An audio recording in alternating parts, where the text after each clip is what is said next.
Wherever you are in the world, welcome to another of my takes on China. I've often been asked questions about why China doesn't have immigration. And sometimes it's genuine, other times it's just plain stupid.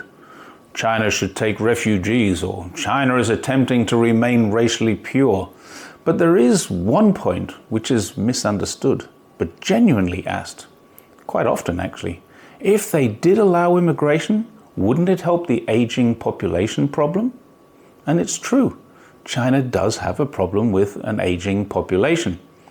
But it's also at the leading edge of technology in terms of robotics, AI, and automation.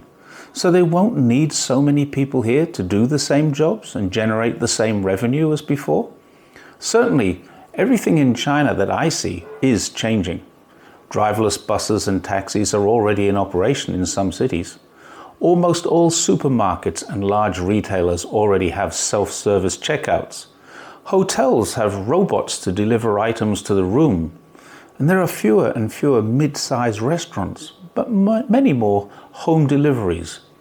Many businesses are doing more online than they were in retail stores, so we're already shifting to a less labor-intensive society. Delivery drivers and riders are still much needed, but there is progress towards automating even that. And that creates another problem, and that is the problem of unemployment, especially youth unemployment. Fortunately, one of the solutions to that issue has already been put in place, and that's the formation of a large number of training centers, which will train people, mostly young people, to care for elders, thus resolving two problems at the same time. The country also has a 9-step plan to build an elderly care system which will include sustainable development of the silver economy. In other words, there's no need for you or I to worry about China's elderly. The government is already doing that for us. In terms of youth unemployment, that's a different story.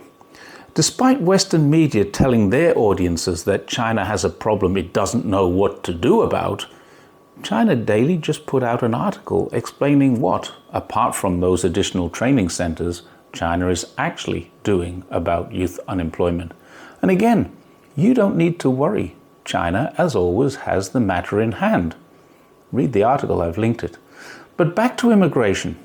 Basically, there are two reasons why China doesn't have huge immigration. One is they never started wars causing the mass migration of refugees. To be honest, some refugees are escaping climate catastrophe. Some are escaping economic problems. Many of those are caused by US sanctions or restrictions. But most refugees are fleeing war zones or conflict of some sort, usually started by the US. Or if not started, then funded and supported by them.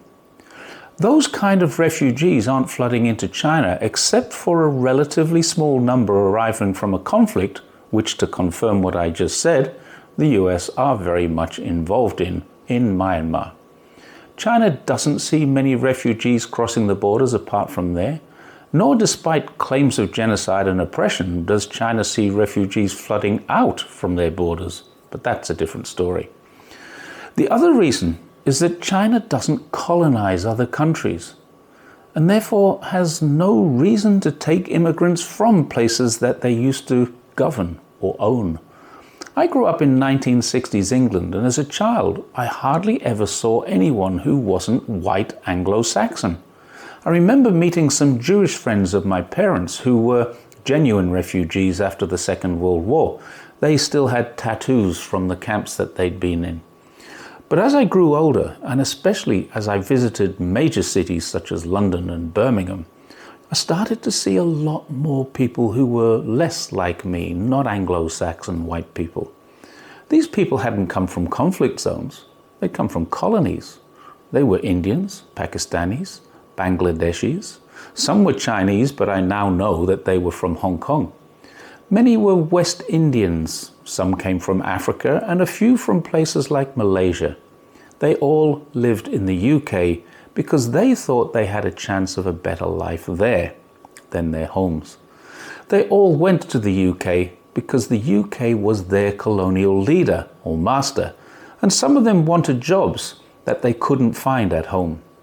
Some were wealthy though, and if they were from a wealthy family, they would often come for the education and stay in the UK after graduating. But for the most part, they were escaping poverty in one colony or another that Britain used to own. China hasn't taken over other countries, exploited the workers there, created conditions of poverty which they wanted to escape from. Nor has China been obligated to take workers from colonies when they had a labour shortage, such as the UK did at various periods in their history, but most noticeably after the Second World War. There is one final reason why China doesn't take migrants, and that's because it's already full. Remember how the world wanted China to stop having so many babies. The population grew to 1.4 billion and has now peaked and is starting to decline.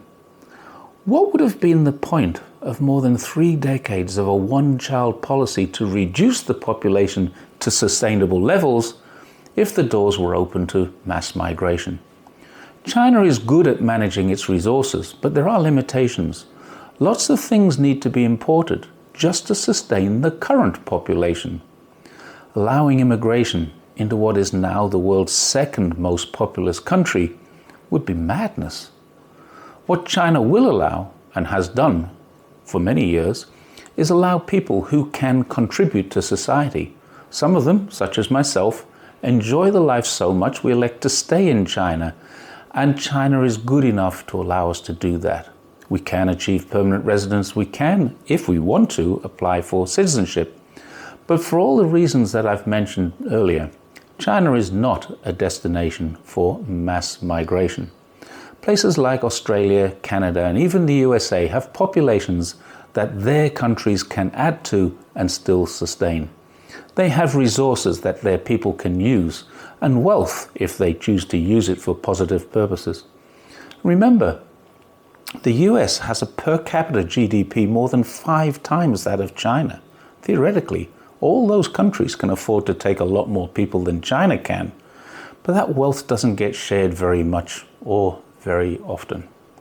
There are many reasons why people would go to countries that are economically richer, have more space and better resources to sustain them.